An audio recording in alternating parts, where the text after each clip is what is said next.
শরীক হইয়া মরহুমের বিদাহের আত্মারে মাগফিরাতে কামনা করার জন্য বিশেষভাবে আহ্বান করা যাচ্ছে। কেরে মরছে কি অবস্থা?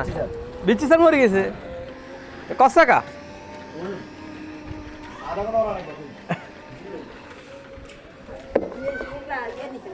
একটি শোকের সংবাদ, একটি শোকের সংবাদ। আলীরকিপুরে বহুমুখী উচ্চ বিদ্যালয়ের সম্মানিত সহকারী প্রধান শিক্ষক, আপনার আমার সুপরিচিত মোহাম্মদ হোসাইন বিএসসি সাহেব, মোহাম্মদ হোসাইন বিএসসি সাহেব আজ ভোরে 5:50 সময় ঢাকা একটি হসপিটালে ইন্তেকাল করিয়াছেন।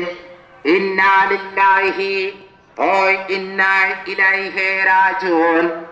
মরহুমের প্রথম জানাজার নামাজ আজ দুপুরে 2:30 সময়, আপনারা মনে রাখবেন, আজ দুপুরে 2:30 সময় আলীরকিপুরে স্কুল অ্যান্ড কলেজ মাঠে অনুষ্ঠিত হইবে।